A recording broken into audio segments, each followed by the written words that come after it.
E antes de fazer a leitura, direciono uma palavra também às crianças. Crianças, é muito bom ter vocês no culto conosco, viu? Então vocês vão prestar bastante atenção, tá? E algumas de vocês às vezes têm um papelzinho, né? Então vocês podem anotar ou fazer algum desenho de alguma coisa que vocês aprenderem no sermão hoje à noite. Então, se vocês prestarem bastante atenção, logo no início do sermão, eu já vou mostrar algumas coisas que vocês sabem, tá bom? Que a gente vai aprender juntos também nesta noite. Vamos, irmãos, todos juntos acompanhar a leitura desta santa, infalível, inerrante, inspirada palavra de Deus para o seu povo. Ora, nós, irmãos, orfanados por breve tempo de vossa presença, não porém do coração, com tanto mais empenho diligenciamos com grande desejo e ver-vos pessoalmente. Por isso quisemos ir até vós, pelo menos eu, Paulo, não somente uma vez, mas duas. Contudo, Satanás nos barrou o caminho. Pois quem é a nossa esperança, ou alegria, ou coroa em que exultamos na presença de nosso Senhor Jesus em sua vinda? Não sois vós? Sim, vós sois realmente a nossa glória e a nossa alegria. Pelo que, não podendo suportar mais o cuidado por vós, pareceu-nos bem ficar sozinhos em Atenas. E enviamos nosso irmão Timóteo, ministro de Deus, no Evangelho de Cristo, para, em benefício da vossa fé, confirmar-vos e exortar-vos, a fim de que ninguém se inquiete com essas tribulações, porque vós mesmos sabeis que estamos designados para isso. Pois quando ainda estávamos convosco, predissemos que íamos ser afligidos, o que de fato aconteceu, e é do vosso conhecimento. Foi por isso que, já não me sendo possível continuar esperando, mandei indagar o estado da vossa fé, temendo que o tentador vos provasse e se tornasse inútil o nosso labor. Agora, porém, com o regresso de Timóteo, vindo do vosso meio, trazendo-nos boas notícias da vossa fé e do vosso amor, e ainda de que sempre guardais grata lembrança de nós, desejando muito ver-nos, como aliás também nós a vós outros, sim, irmãos, por isso fomos consolados acerca de vós, pela vossa fé, apesar de todas as nossas privações e tribulação, porque agora vivemos, se é que estáis firmados no Senhor. Pois que ações de graça podemos tributar a Deus no tocante a vós outros, por toda a alegria com que nos regozijamos por vossa causa diante do nosso Deus, orando noite e dia com máximo empenho para vos ver pessoalmente e reparar as deficiências da vossa fé. Ora, o nosso mesmo Deus e Pai e Jesus, nosso Senhor, dirijam-nos o caminho até vós. E o Senhor vos faça crescer e aumentar no amor uns para com os outros e para com todos, como também nós para convosco, a fim de que seja o vosso coração confirmado em santidade, isento de culpa, na presença de nosso Deus e Pai, na vinda de nosso Senhor Jesus, com todos os seus santos. Essa é a santa palavra do Senhor. Vamos orar, irmãos? Bendito Deus, a tua lei é revelação de Deus, revelação da vontade, e ela é alimento para as nossas almas. Nós precisamos desesperadamente ser capazes de comer este alimento, Senhor, para que sejamos fortalecidos e edificados na fé. Abençoa o teu povo nessa noite, usa o Espírito em nossos corações para quebrar nossos grilhões, para nos convencer da verdade e nos fazer andar na justiça, em nome de Jesus. Amém. Toy Story 3. Quem já assistiu, crianças? Já assistiram Toy Story 3? Já assistiu? Toy Story 3. Eu gosto muito de Toy Story 3. Eu gosto de todos os Toy Stories, do 1, do 2, do 3 e do 4, mas o 3. O 3 foi feito para a gente chorar, certo? A Pixar é muito boa em fazer desenhos e provavelmente o Toy Story 3 é o desenho que mais evoca alguns elementos da nossa fé. Se você já assistiu esse desenho com os olhos assim de quem gosta de analisar filme, você vai perceber a quantidade de elementos redentivos que tem em Toy Story 3. Mas eu não vou falar do desenho aqui, tá? Aqui eu não vim para falar de desenho, eu vou pregar o Evangelho de Cristo. Mas lá no desenho, uma das coisas que me fascina nesse desenho é porque o filme já começa com uma coisa um pouco triste. Porque o Andy, que é o menino que tem o cowboy e tem o Buzz Lightyear, ele está crescendo. E a vida está passando e ele de repente não gosta mais de brincar com aqueles mesmos brinquedos que ele brincava nos 2 primeiros filmes, né? Que mantém a nossa atenção. E então o tempo vai passando e os interesses dele vão mudando. E meus irmãos, eu lembro que assistindo esse filme agora nas férias, eu fiquei muito tocado com isso. Muito tocado com os brinquedos que ficam abandonados, sim, mas com o fato de que a vida vai passando e os nossos interesses mudam. Na vida cristã isso acontece também. Na verdade, é esperado que à medida que a gente vai crescendo, que a gente vai ficando adulto, os nossos interesses vão amadurecendo. O apóstolo Paulo, por exemplo, em 1 Coríntios capítulo 13, versículo 11, ele diz que quando ele era menino, ele falava como menino, sentia como menino, pensava como menino. Mas quando ele chegou a ser homem, adulto, maduro, desistiu das coisas próprias de menino. Sabe, meus irmãos, nós às vezes achamos que deixar para trás as coisas de menino causa uma certa saudade, uma certa tristeza, mas Deus nos criou para crescermos. Todos nós devemos, ao longo da nossa caminhada cristã, ir mudando o campo de interesses que temos como crianças, meninos, para os campos de interesse de Deus, para as áreas que interessam a Deus. Esse texto de hoje, meus irmãos, mostra que quem é maduro e tem os interesses de Deus, pensa como Deus, ama como Deus e trabalha como Deus. E se a gente tivesse para dizer qual é a coisa que mais interessa a Deus e que traz mais glória a Deus quando pensamos como adultos espirituais, o texto vai deixar bem claro que são pessoas. Pessoas são o alvo do interesse de Deus para a sua própria glória. Quem é adulto espiritual precisa entender que o maior interesse de Deus é demonstrar a sua glória na salvação de pessoas e ter relacionamento com pessoas. Então, no texto de hoje, nós vamos entender aqui, a partir daquilo que o apóstolo Paulo nos diz, sobre 4 coisas que acontecem conosco quando nossos irmãos são o nosso maior interesse. Quando os nossos irmãos são o nosso maior interesse, 4 coisas devem acontecer conosco. E eu já vou antecipar para você. Primeiro, que nós vamos nos orgulhar nos irmãos que nós temos. Se as pessoas são o nosso maior interesse, nós vamos nos orgulhar e nos alegrar neles. Segundo, nós vamos nos preocupar com a saúde espiritual deles. Terceiro, nós seremos estimulados pela fé deles.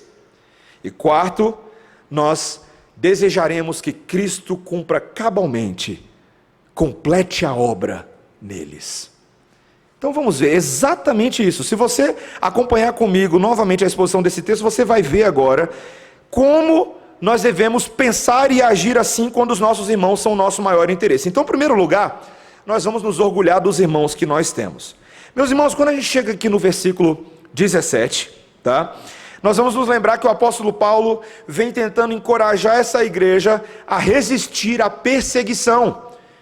A igreja de Tessalônica estava enfrentando uma grande perseguição, por parte inclusive de judeus que não aceitavam a mensagem do evangelho. E no sermão da semana passada que nós ouvimos, cheguei a bater nesse púlpito para dizer que a Bíblia é o que sustenta quando a gente está sendo perseguido, não é verdade? A palavra de Deus é o fundamento sólido da fé. E a única maneira de resistirmos nesse mundo é conhecermos essa palavra que é infalível, inspirada, inerrante, boa, suficiente e eficiente para as nossas almas. Nós estudamos isso na última semana. Mas agora, meus irmãos, Paulo continua tentando encorajar essa igreja para mostrar que Deus não os abandonou. E a partir do versículo 17, veja o versículo 17. Ora, nós, irmãos, orfanados por breve tempo de vossa presença, não porém do coração, com tanto mais empenho diligenciamos com grande desejo ir ver-vos pessoalmente.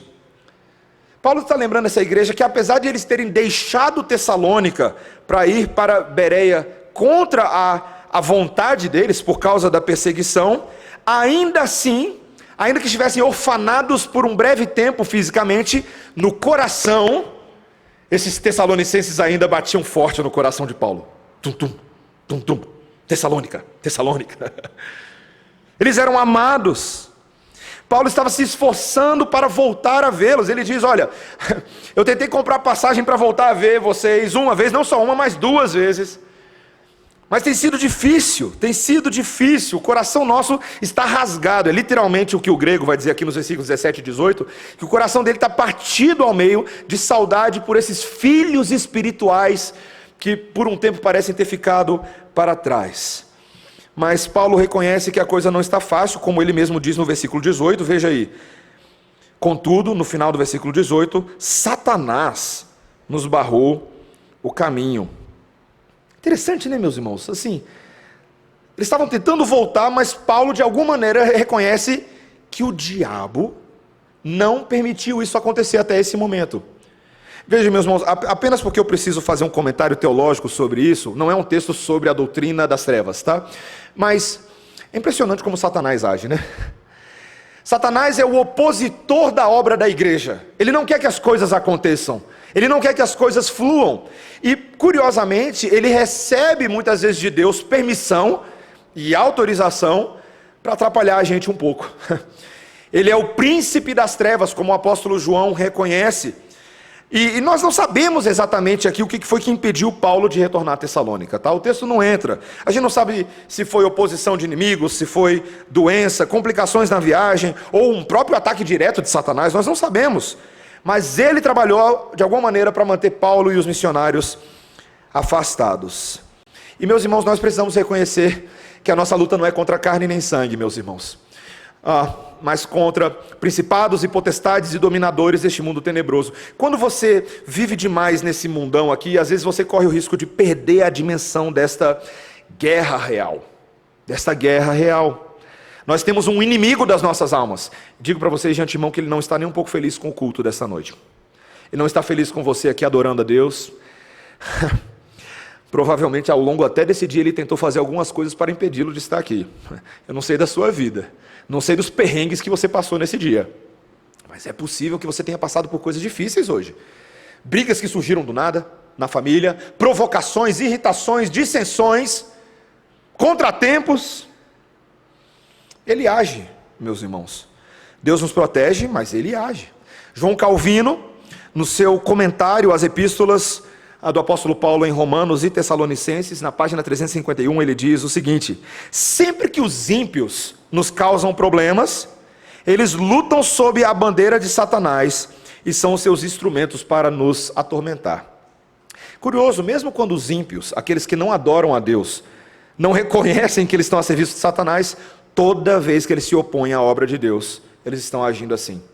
Eventualmente Satanás, ele dá uma encantada e seduz alguns que até o próprio povo de Deus acaba trabalhando contra a obra de Deus, não é? Quando a gente se engana, quando a gente não entende o que Deus está fazendo, a ponto do próprio apóstolo Pedro tentar dissuadir Jesus da ideia de ir até a cruz. Já imaginou você ser apóstolo de Jesus, ser discípulo, e ouvir o seu mestre dizendo: arreda Satanás, porque não procedes das coisas de Deus? Veja, meus irmãos, nós não estamos dizendo aqui que Satanás possa possuir alguém que é de Deus. Nós somos possuídos pelo Espírito de Deus, mas precisamos atentar para essa obra maligna. Ainda assim, meus irmãos, mesmo com toda essa oposição, com toda essa perseguição, veja o coração do apóstolo Paulo e dos seus companheiros por essa igreja. Veja o que ele diz claramente de novo nesse versículo 17, veja: ora nós, irmãos, orfanados por breve tempo da vossa presença, não porém do coração, com tanto mais empenho, diligenciamos com grande desejo ir ver-vos pessoalmente. Depois veja no versículo 19: pois quem é a nossa esperança ou alegria ou coroa em quem nos exultamos na presença de nosso Senhor Jesus em sua vinda? Não sois vós? Sim, vós sois realmente a nossa glória e a nossa alegria. Meus irmãos, Satanás podia tentar fazer um monte de coisa, mas a afeição de Paulo por essa igreja recebe um clímax aqui, uma passagem quase lírica, não é verdade? Que belas palavras do apóstolo Paulo, quando ele basicamente pergunta: no dia do tribunal de Cristo.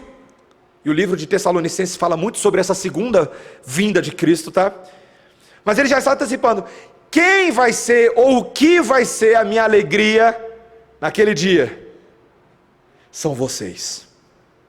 São vocês. Meus irmãos, eles eram tudo que valia alguma coisa para o apóstolo Paulo, para sofrer desse tanto. E a forma como ele descreve, primeiro, que eles eram a sua esperança. Que o desenvolvimento deles alegrava Paulo como um pai que observa os seus filhos crescerem, como a experiência que eu tive essa semana, e minha esposa colocou isso no Instagram para todo mundo ver, do nosso filhinho Daniel de 6 meses tentando falar pela primeira vez. E meus irmãos, é muito legal, porque ele não sabe falar nada, mas parece que ele está falando inglês no vídeo. E minha cunhada legendou e fez um vídeo super engraçado, e a gente está na expectativa de viralizar. Não estamos não, mas... Gente, o Daniel tentando falar essa semana. É estranho, mas traz uma alegria. Parece linguagem alienígena, foi o que eu falei para minha esposa. Mas meus irmãos, ele quer crescer, ele quer amadurecer, ele quer cumprir aquele propósito de Deus na vida. Então Paulo está vendo isso nos Tessalonicenses, e isso traz esperança. Eles eram a sua alegria, eles enchiam a vida dele de luz do sol de Deus. A graça de Deus, eles eram a sua coroa. Eles eram símbolo da bênção de Deus na vida e no ministério do apóstolo Paulo. Meus irmãos, ele está basicamente dizendo, quando essa vida se acabar e nós estivermos na presença do Senhor Jesus Cristo em sua vinda, vocês, Tessalonicenses, serão a nossa fonte de glória e de alegria. Vocês significam muito para nós.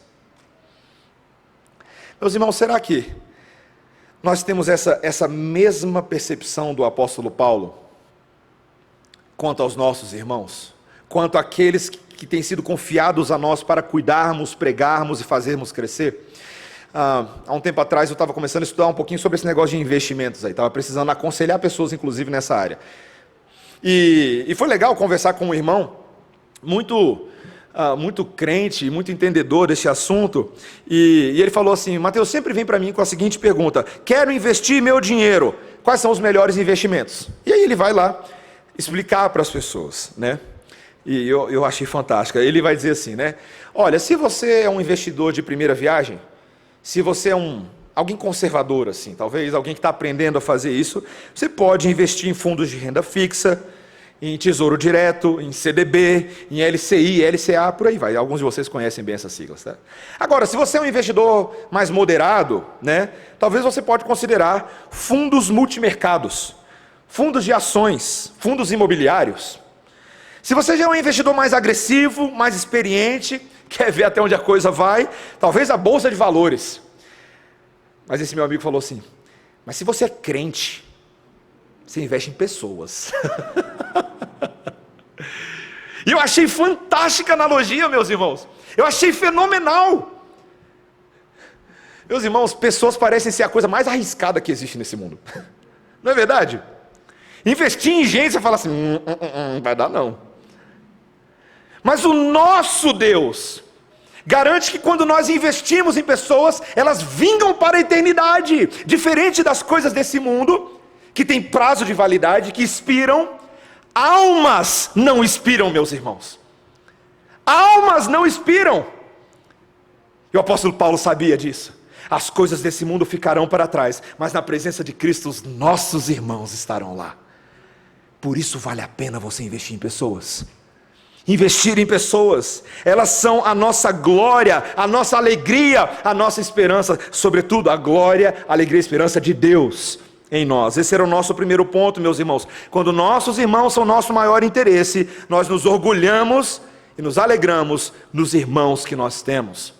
Segundo lugar, quando nossos irmãos são os nossos maiores interesses, nós nos preocupamos com a saúde espiritual deles. Esse é o nosso segundo ponto. A partir do início do capítulo 3, meus irmãos, o apóstolo Paulo continua falando dessas circunstâncias que proibiam ele de retornar a Tessalônica pessoalmente. Então ele passa a contar dos versículos 1 a 5, que ele e Silas decidiram enviar Timóteo para ver os Tessalonicenses. Lembra que a gente falou da equipe pastoral? A tríade aí era Timóteo, Silas ou Silvano e Paulo, certo? Mas como é que foi isso? O que aconteceu aqui? Vamos entender o contexto, meus irmãos. Paulo foi escorraçado de Tessalônica, tá? Foi chutado para fora por causa da perseguição. Então eles foram para Bereia. Mas quando chegaram lá em Bereia, ele, Silvano e Timóteo, o bicho pegou de novo, meus irmãos. Inferno na terra.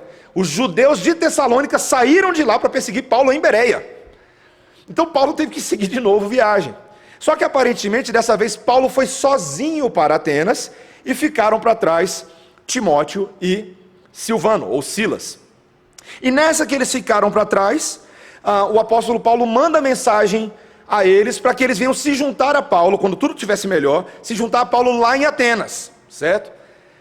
Mas, à medida que você vai lendo o livro de Atos, principalmente o capítulo 17 e 18, você vai perceber que esses missionários, meus irmãos, todo missionário tem um monte de projetinho no seu coração. E eles querem verificar se os projetos estão andando bem. Então, Timóteo e Paulo partilhavam desse carinho, desse amor pela igreja de Tessalônica. E aparentemente, então, Timóteo muda um pouco o plano e vai para Tessalônica. Enquanto Silas, ou Silvano, vai para Filipe, para ver como é que está a igreja. Então, meus irmãos, esses plantadores, esses missionários, eles vão voltando às suas antigas igrejas para ver como tudo está acontecendo. E no caso aqui, meus irmãos, Timóteo, esse jovem pastor, vai para Tessalônica. Então, assim, aos olhos de Paulo tudo muito bem, mas aos olhos da igreja, estávamos esperando Paulo e veio Timóteo. Né? Já aconteceu essa frustração. Eu lembro uma vez que eu estava lá nos Estados Unidos e a gente estava aguardando a visita do pastor Tim Keller para pregar em Jackson, onde nós morávamos. Estava todo mundo cheio de expectativa e aí ele não pôde vir, de última hora aconteceu um problema e ele enviou um pastor da igreja dele. Bênção, né, meus irmãos? Esse coraçãozinho nosso. Meus irmãos, foi mais ou menos isso que aconteceu. Então, os tessalonicenses parecem ter ficado um pouco frustrados com isso. Timóteo era um pastor jovem. Então, Paulo escreve a eles para lembrar-lhes de que, independente de quem Timóteo fosse, ele tinha autorização e autoridade do próprio apóstolo para cumprir aquele trabalho. Veja comigo o que ele diz aí no versículo 2. Preste atenção do capítulo 3. E enviamos nosso irmão Timóteo, ministro de Deus no Evangelho de Cristo, para, em benefício da vossa fé, confirmar-vos e exortar-vos. Então, primeiro, meus irmãos, que ele é um ministro de Deus no Evangelho. Ele é tão pastor quanto o apóstolo Paulo. Ele é um ministro de Deus. Não foi o apóstolo Paulo que vocacionou Timóteo, foi Deus que vocacionou Timóteo. Ele partilha dessa paridade, dessa autoridade com os outros apóstolos para pregar o Evangelho de Cristo Jesus. Ele era um servo dedicado, meus irmãos. Você conhece muito bem as cartas de Timóteo. Se não conhece, vá ler as cartas de Timóteo. Mas era um servo trabalhador, um homem cheio de zelo, cheio de humildade, um aprendiz por excelência e um fazedor de discípulos por excelência. E ele estava ali, e a igreja precisava perceber o valor do ministro que lhes foi enviado. Mas, meus irmãos, o propósito da visita de Timóteo era para que esses cristãos tessalonicenses não perdessem o equilíbrio e a estabilidade espiritual deles por causa da perseguição que estavam sofrendo. Meus irmãos, veja só, veja como é difícil. Imagina uma igreja que está crescendo, está florescendo mesmo debaixo de perseguição, mas de repente os seus líderes precisam seguir em frente. Apóstolo Paulo era um plantador de igrejas, ele seguiu Timóteo. E de repente agora os que ficam para trás, os presbíteros, os pastores, estão se sentindo um tanto desencorajados. Volta lá, Timóteo, vai encorajar esse povo, vai fortalecer a sua fé.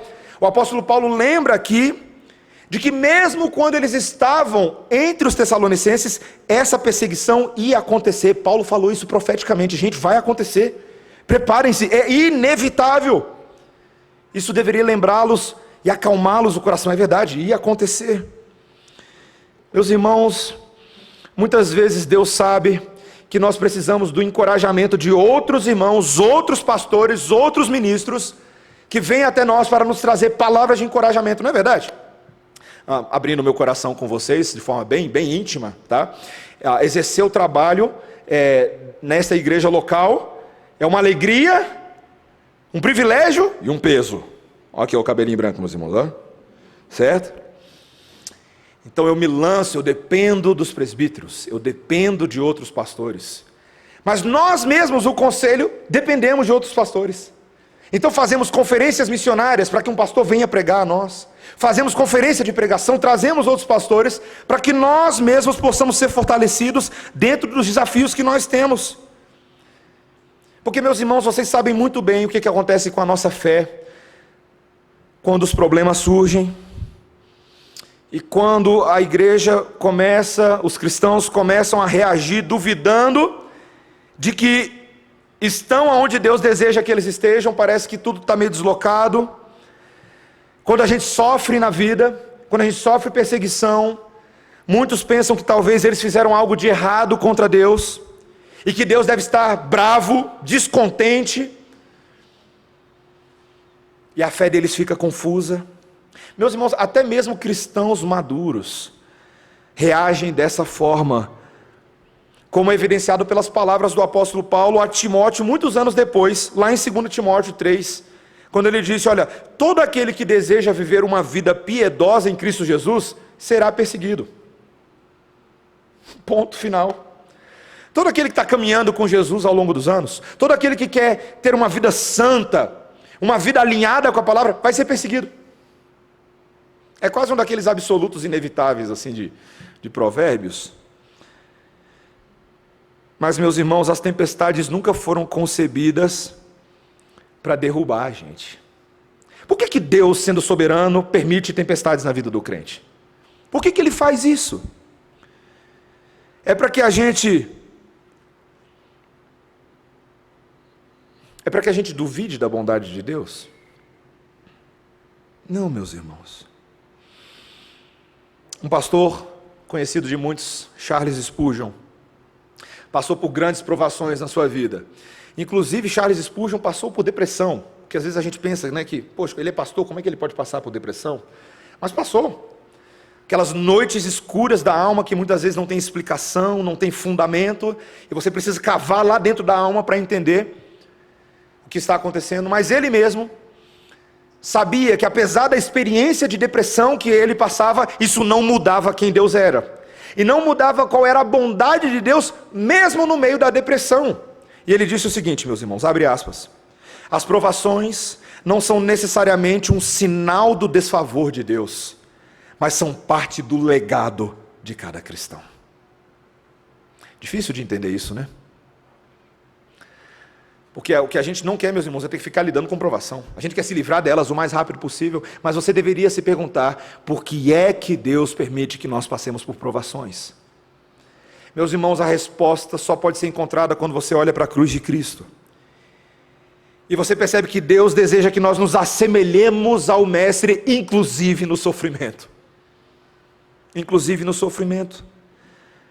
Não é para sucumbir, é para crescer, é para aperfeiçoar, é para se tornar mais semelhante a Cristo na fé, no amor, na esperança.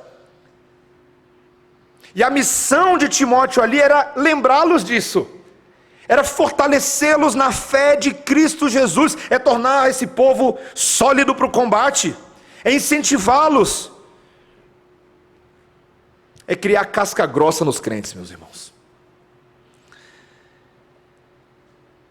Você passa a entender agora, quando Paulo tem coragem de enviar Timóteo, de quem ele precisava.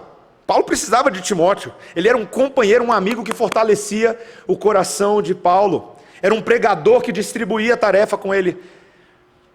Mas quando Timóteo agora vai aos Tessalonicenses com essa missão, você começa a entender o tamanho do coração de Paulo pelos Tessalonicenses. Você consegue perceber, meus irmãos, qual é o tipo de preocupação espiritual que nós devemos ter com os nossos irmãos? Eu quero te perguntar nessa noite, eu quero te levar a ser confrontado pela postura do apóstolo Paulo. Você é uma pessoa que está genuinamente preocupada com a saúde espiritual dos seus irmãos? Isso é motivo da sua atenção? Ao longo da vida nós vamos fazendo irmãos, amigos em Cristo, e eu te pergunto, você se preocupa com o status espiritual deles? Aqueles, por exemplo, que vieram para o Evangelho depois de velhos, novos convertidos, você se preocupa se eles ainda continuam confiando em Deus até hoje, ou eles já abandonaram o Evangelho e voltaram para o paganismo? Eu me surpreendi alguns anos atrás, e foi um choque para mim, meus irmãos, eu preciso dizer isso para vocês, foi um choque. Eu já mencionei dessa amiga da UNB, que Deus me deu a oportunidade de participar da conversão dela. E por meio dela, Deus alcançou mais uma outra pessoa, também um amigo em comum. E então essa outra pessoa que foi alcançada também era crente, também foi discipulada, também foi evangelizada. Mas alguns anos se passaram e a última vez que eu entrei em contato com essa primeira amiga que recebeu o evangelho, ela me trouxe a triste notícia de que essa outra que havia recebido o evangelho voltou ao espiritismo. E ela mesma não tinha resposta para aquilo. E ela me perguntou: Mateus, você como pastor tem resposta para isso? Aí você... Não sei. Não sei o que está acontecendo. Mas, meus irmãos, notícias como essa deveriam imediatamente nos fazer ir de joelhos ao chão para orar em favor daquela vida. E não simplesmente ficar pensando, segue o jogo. Até uma espécie de calvinismo às avessas que a gente chama de hipercalvinismo. É quando você pensa assim, não, Deus é soberano, então Ele sabe. Sim, meus irmãos, Deus é soberano, Ele quer que você ore pelos perdidos. É isso que Ele quer de nós. Ele quer que nós nos preocupemos com a saúde espiritual daquelas pessoas que estavam caminhando conosco, mas de repente não estão mais. Será que nós oramos por ela? Veja, o apóstolo Paulo aqui, meus irmãos, só para vocês entenderem, ele não estava preocupado necessariamente que essas pessoas que eram crentes estavam perdendo a salvação. Ele não cria nisso e ele sabia que isso não era verdade. Ninguém pode perder a salvação. Mas é possível que um crente que já conheça o Senhor, por um tempo da vida dele, comece a se esquecer. Deixar de andar na fé, não confiar em Deus em todas as circunstâncias da vida. E Paulo aqui cita o tentador. Você percebeu o que ele diz exatamente aqui no versículo 5? Veja comigo, olha o versículo 5. Foi por isso que, já não me sendo possível continuar esperando, mandei indagar o estado da vossa fé, temendo que o tentador vos provasse e se tornasse inútil o nosso labor. Meus irmãos, Satanás não atrapalha só a gente fazer viagem missionária, não. Satanás desanima. Satanás tenta, ele é o tentador. O que a tentação faz na vida de um crente? Se o crente caminha o caminho da tentação, o que vai acontecer com ele? Se ele não luta contra a tentação, se ele não se esforça, se ele não se santifica, ele sucumbe. Não tem meio termo, não tem neutralidade. Ou você está matando a tentação, ou a tentação está te matando. E Paulo sabia que o tentador era ativo e podia desanimar a muitos. Meus irmãos, veja o interesse que ele tem na saúde espiritual dos Tessalonicenses. Eu quero te perguntar nessa noite, meus irmãos, será que nós amamos Deus tanto assim? Nós cantamos, nós declaramos, nós falamos, mas será que nós estamos dispostos a amar os nossos irmãos como Deus ama os nossos irmãos? Perguntas que nós precisamos fazer para nós mesmos. Você está cuidando espiritualmente de alguém nesse momento? Já vou dizer uma coisa preocupante, tá? Posso dizer uma coisa preocupante para crentes? Se nesse momento, agora que eu estou falando com você, você como crente, você não está cuidando espiritualmente de alguém, alguma coisa está errada na sua vida. Porque todos nós fomos igualmente chamados para fazer discípulos de todas as nações. Então, o fazer discípulos é o estado natural da caminhada de todo crente. O tempo inteiro, todo crente deveria se ver como um colaborador, um participante no crescimento e na vida de outros. Se eu não estou fazendo isso e não vejo falta em fazer isso, alguma coisa na minha fé está bem errada. Eu não estou entendendo para o que Deus me chamou. Eu estou igual aquele cara que acha que é possível estar lá jogando as redes, né? Está lançando a rede ao mar, Jesus fala, larga tudo, que eu vos farei pescadores de homens. Aí você fala, ok, eu vou. Quer saber, não quero mais não, vou pescar de novo. Quando Jesus nos chama para fazermos pescadores, para sermos pescadores de homens, para pescarmos homens, quem põe a mão nesse arado não pode olhar para trás, meus irmãos.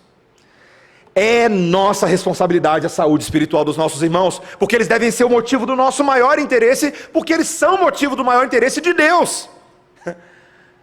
Cristo não fez isso por você? Ou não fez?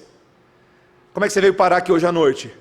Se não pelo próprio Filho de Deus encarnado, vindo e se preocupando com a sua saúde espiritual. cuidando de você, zelando por você. É o que Ele está fazendo hoje à noite, meus irmãos. Pela palavra, nós precisamos amar os nossos irmãos dessa forma. Quando nós temos eles no nosso maior interesse, nós nos preocupamos com a saúde espiritual deles. Ore com seus irmãos, discipule seus irmãos, incentive seus irmãos. Ligue e fala assim: não te vi no culto hoje, o que está acontecendo? Não veio? Está com medo do Covid? Está com algum problema? A sua fé está fraca? Ah, ficou na balada ontem, é? Dá uma dura, admoesta. Isso é tipo de vida? A gente tem culto para servir a Deus e pregar a Cristo. Está participando dos grupos familiares? Como é que está a sua vida de oração? Você está lendo a Bíblia? Você precisa de ajuda? Você quer ler a Bíblia comigo essa semana? Ah, mas eu estou com vergonha de ler a Bíblia, tem tempo que eu não leio. Não, não tem problema não, você entra na minha série, a gente vai junto. Cuidem uns dos outros, meus irmãos. Não tenham medo de fazer isso. Deus nos chamou para preocuparmos com a saúde espiritual uns dos outros. Terceiro lugar, meus irmãos, quando os nossos irmãos são o nosso maior interesse, a própria fé deles irá nos estimular. Acompanhe comigo a leitura dos versículos 6 até o versículo 10. Agora, porém, com o regresso de Timóteo vindo do vosso meio, trazendo-nos boas notícias da vossa fé e do vosso amor, e ainda de que sempre guardais grata lembrança de nós, desejando muito ver-nos, como aliás também nós a vós outros. Sim, irmãos, por isso fomos consolados acerca de vós, pela vossa fé, apesar de todas as nossas privações e tribulação, porque agora vivemos, se é que estáis firmados no Senhor, pois que ações de graças podemos tributar a Deus no tocante a vós outros, por toda a alegria com que nos regozijamos por vossa causa diante do nosso Deus, orando noite e dia, com máximo empenho, para vos ver pessoalmente e reparar as deficiências da vossa fé. Timóteo foi, Timóteo voltou. Não tinha WhatsApp aqueles dias, não dava para mandar um zap que era mais rápido. Mas quando ele volta, qual é a notícia que ele traz? Paulo devia estar preocupado, né, meus irmãos? Como um pai aflito, em casa andando de um lado para o outro, meu filho não chega, está tarde da noite. Mas quando Timóteo chega, as notícias são excelentes. Boas notícias, de grande alegria eu vos anuncio, apóstolo Paulo. Os Tessalonicenses estão joinha, joinha. Eles estão bem. Eles estão crescendo, a fé está prosperando. E meus irmãos, eu fico imaginando, eu preciso que você entenda bem o impacto dessa notícia no coração do apóstolo Paulo quando ele recebe.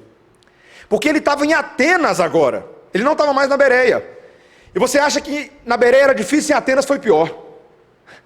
Porque em Atenas havia secularização, incredulidade, politeísmo, idolatria, filósofos que se achavam mais conhecedores do que a palavra. Meus irmãos, o argumento lá em Atenas era complicado. Não haviam muitos convertidos. Quando eles ouviram a pregação no Areópago, muitos ficaram assim: esse cara parece um papagaio pregando deuses estranhos para nós. Meus irmãos, não era fácil ser o apóstolo Paulo. Mas de repente, no meio desse bando de desafios, chega Timóteo e diz: o evangelho que nós pregamos a eles está prosperando, eles estão crescendo. E meus irmãos, de repente, o coração do apóstolo Paulo, aflito como estava antes, agora é consolado. Consolado. Descobri recentemente, meus irmãos, por causa do vídeo de uma irmã, sobre um livrinho que eu nunca tinha lido, do Christopher Ash, sobre como você pode cuidar do seu pastor. Vou falar em favor próprio nos próximos 2 minutos. Muito interessante, eu vi o vídeo dela, depois eu fui buscar ler o livro. E tem umas coisas bem legais no livro, né? E constrangedor, porque você fica vendo o que a igreja tem que fazer para fazer pelo pastor, né? Mas uma das coisas que ele trabalha no livro, e eu falei: rapaz, esse cara sabe o que ele está falando. Uma das principais maneiras de cuidar do pastor não é quando você leva um cafezinho para ele, ou quando você leva um bolo de chocolate, ou quando você sugere aumentar o salário dele. Não é nada disso. Não é nada disso. É quando você ouve a palavra que ele está pregando e você fala assim: eu vou obedecer e vou mostrar para o meu pastor que eu sou uma ovelha obediente, e ele vai ficar feliz comigo. E meus irmãos, eu tenho que ter muito cuidado aqui agora para não me emocionar. Mas já era, né? Já foi. A minha filha, Melissa, ela é fantástica. E eu tenho que fazer uma ressalva aqui, porque meus irmãos, eu fico acabando com a reputação da minha filha, que filho de pastor sofre porque o pastor tem microfone na boca, então expõe a vida toda, né? Mas deixa eu exaltar o que as crianças que adoram a Deus e cuja boca procede o perfeito louvor fazem. Um dia, a Melissa estava em casa, e eu estava na cama com ela, e eu estava ensinando a Melissa a estrutura de uma oração. E eu estava ali tentando falar, olha minha filha, quando a gente ora, a gente tem que adorar a Deus, a gente tem que declarar o que Deus faz. A gente tem que confessar os nossos pecados, a gente precisa agradecer a Deus e a gente precisa suplicar. Foram as coisas que eu falei para ela. Eu falei isso numa noite. 2 noites depois, e eu achei que a Melissa estava meio sonolenta, não estava me ouvindo bem. 2 noites depois, a gente foi ajoelhar para orar, e eu falei assim, Melissa, você quer ajoelhar com o papai? Ela falou, eu quero. Aí eu falei, tá, o papai vai orar. Ela falou, não, Melissa vai orar. Eu falei, tá bom, Melissa vai orar. E aí, meus irmãos, naquela oração dela, ela faz assim. Ela tem 3 anos e meio, ela ora, Senhor, o Senhor é bom. Perdoa os nossos pecados. Obrigado por tudo que o Senhor fez. E eu te peço pela saúde da mamãe da Alice na igreja que está esperando o bebê.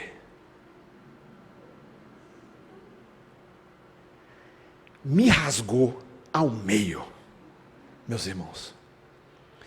Porque eu acho que existem poucas experiências na vida que podem trazer tanta alegria a um pai, quanto ver os filhos fazendo exatamente aquilo que o pai ensinou. Meus irmãos, o apóstolo Paulo estava transbordando de alegria, porque o evangelho que ele pregou a esses filhinhos espirituais, eles estavam obedecendo e cumprindo. E eu preciso dizer para vocês, meus irmãos, uma das coisas que mais me consola no meu ministério é ver vocês crescendo. Vocês não têm noção dos efeitos disso, meus irmãos. Tem semanas que são puxadas, tem semanas que são difíceis, mas alguns sabem aqui como foi a minha última semana. Última semana, meus irmãos, foi aquela semana que todo pastor quer viver uma vez na vida. Glória sobre glória, anjo descendo, anjo subindo. Porque, meus irmãos, foi uma semana repleta de testemunhos maravilhosos do que a obra de Deus está fazendo na vida e no coração de vocês por meio da pregação da palavra. E a minha vontade de algumas visitas que eu fiz na semana passada é que elas não terminassem. Porque quanto mais eu ouvia, mais eu pensava, o Senhor sabe que eu sou miserável, mas a palavra é poderosa. O Senhor sabe que eu sou pecador, mas a palavra cumpre os seus propósitos.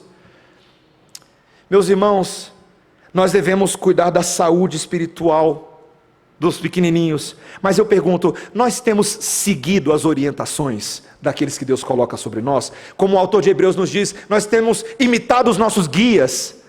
Nós temos dado ouvidos à pregação da palavra, espelhado-nos naqueles que são modelos do rebanho.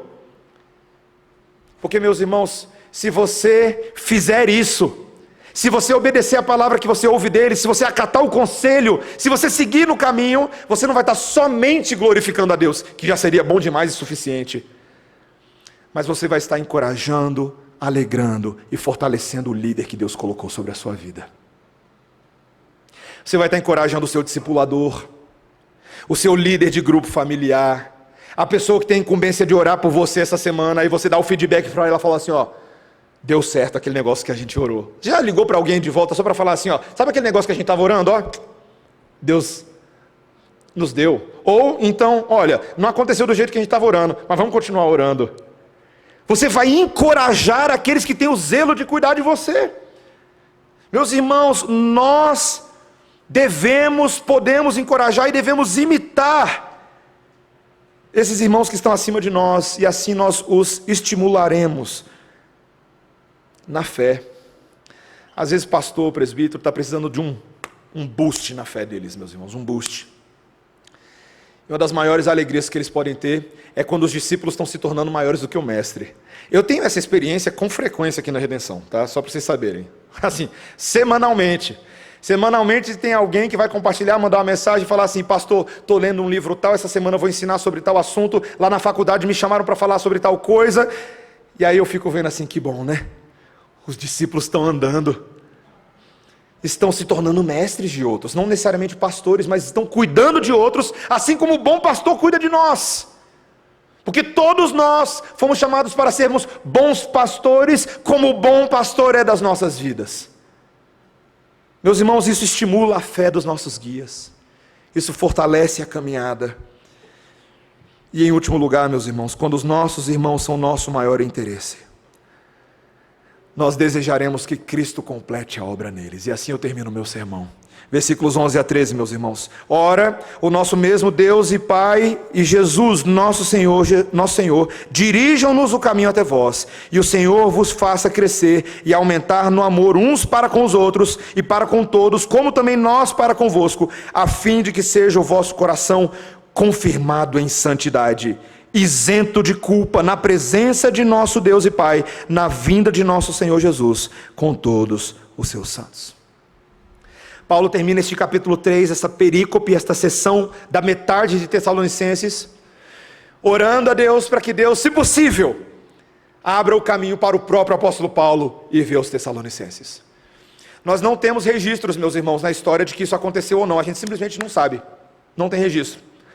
Alguns historiadores tentam especular se sim ou se não, mas simplesmente não temos. Não sabemos se essa oração foi respondida. Mas a outra oração de Paulo certamente seria respondida. No versículo 12 ele diz: Senhor, faz crescer e aumentar o amor dessa igreja uns para com os outros, e o nosso amor para com eles e eles para conosco. Senhor, derrama esse amor, faz todo mundo amar todo mundo, Senhor. Seja de perto, seja de longe, seja em Tessalônica, seja na Bereia, seja em Atenas, que o teu amor prevaleça entre nós, que a igreja de Cristo seja conhecida pelo amor. Esse seria o crescimento, esse é o desejo espiritual de Paulo para com eles. Mas o foco, meus irmãos, não é o amor pelo amor. O foco é Cristo ser formado no amor. No versículo 13 ele diz: veja, a fim de que seja o vosso coração confirmado em santidade. O símbolo do crescimento no amor é santidade. Santidade. Meus irmãos, santidade é um desses conceitos mais centrais das Escrituras. Sabe por quê? Porque ele encapsula nele uma série de outros atributos. Quem é santo, ama. Quem é santo, perdoa. Quem é santo, exorta. Quem é santo, arrepende. Quem é santo, imita. Quem é santo, discipula. Santidade, meus irmãos, é essa obra cabal para o qual Cristo foi enviado, para nos formatar nele, para sermos santos. É a obra que Deus iniciou em nós, da qual Paulo fala em Filipenses capítulo 1, versículo 6, que ele haverá de progredir e completar essa obra até o dia de Cristo. Essa é a esperança de Paulo. De novo ele está falando de segunda vinda de Cristo. Eu oro para que até a volta do Senhor Jesus Cristo vocês sejam santificados, isentos de culpa, e quando vocês forem apresentados na presença do Senhor, vai estar todo mundo bonito e santo, e uma noiva sem mácula e sem ruga na presença do noivo. Meus irmãos, cada um de nós precisa entender que se os nossos irmãos são o nosso maior interesse, nós queremos ver Cristo sendo formado integralmente na vida da pessoa, até a volta dele mesmo. Eu não sei se você acredita em clonagem. Papo estranho, né, pastor? Clonagem. Eu vou usar essa figura para você saber que quando Jesus Cristo voltar, há uma expectativa muito grande no coração do Pai e dele mesmo, que quando ele encontrar-se com a igreja, vai ter um bando de gente parecida com ele. Um monte de cloninho. Não necessariamente que você vai perder a sua identidade, perder o seu nome, nada disso. Mas você vai estar tão assemelhado a Cristo, que na beleza e na diversidade dos santos, ainda assim, Ele vai estar estampado na cara de todo mundo. Uma das maiores doutrinas das Escrituras Sagradas, a doutrina do Imago Dei, da imagem de Deus no homem, Meus irmãos, não é somente que Deus criou Adão e Eva à imagem e semelhança de Deus, e todos são criados à imagem e semelhança de Deus. Essa não é a maior doutrina. A maior doutrina é que essa imagem que foi manchada por causa do pecado, é agora restaurada no Filho de Deus. A face de Cristo, brilhando a glória de Deus sobre nós, sobre a igreja, transforma a igreja. Isso é santidade. Isso é santidade. Isso é vida. Nós fomos chamados para isso, meus irmãos. Para essa transformação. Para sermos santificados, para estarmos prontos para Cristo, para o encontro. E trabalharemos para isso, junto com o Espírito. Meus irmãos, é progresso. É progresso. Nem eu, nem vocês fomos chamados para ficarmos na infantilidade espiritual da vida cristã. Toy Story é bacana. É legal. Mas está na hora de crescer, meus irmãos. Está na hora de mudar o campo de interesses. De parar só na vida cristã, de ficar brincando com brinquedos. E com coisas que são menores. Mas tomar do genuíno leite espiritual e comer carne de verdade. Crescer na fé e se interessar como adultos espirituais devem se interessar, como o próprio Deus se interessa por pessoas, por irmãos. Eu fecho meu sermão dizendo, meus irmãos, que se neste momento você não tem os seus irmãos no mais alto interesse, logo ali, logo abaixo do interesse de glorificar Deus em primeiro lugar, se você não tem esse interesse, eu digo que as suas outras prioridades são pífias. Pífias. Deus não quer, meus irmãos, que nós tenhamos prioridades pífias. Ele quer que nós tenhamos prioridades legítimas. Se Ele se sacrificou por pecadores, eu te pergunto, você tem andado numa vida de sacrifício em função de pecadores? Essa é a pergunta. Que Deus nos ajude, meus irmãos, a sermos semelhantes a Cristo em absolutamente todos os aspectos do seu caráter. Amém? Vamos orar, irmãos. Santo Deus, a Tua palavra nos edifica nessa noite e nos fortalece na verdade. Somos convocados a pensar nos nossos irmãos no mais alto grau de interesse, e isso não é muito natural para nós, Senhor. O Senhor sabe do nosso egoísmo, das nossas preferências, da nossa vontade de fazer as coisas do nosso jeito. Mas, Santo Espírito de Deus, nós rogamos em nome de Jesus nessa noite, muda o nosso campo de interesses. Eleva-nos da situação de infantes para a situação de adultos. Faz-nos pensar nas coisas próprias do reino de Deus, que são tão superiores, tão mais permanentes, para que quando chegarmos lá no céu, Senhor, nós nos encontremos uns com os outros na presença de Cristo e possamos dizer sem medo algum, valeu a pena investir em pessoas. Valeu a pena amar, perdoar, evangelizar, discipular, exortar, admoestar, corrigir, educar, instruir. Valeu a pena se sacrificar. Que o Senhor nos dê essa alegria genuína nesta noite. Em nome de Jesus. Amém.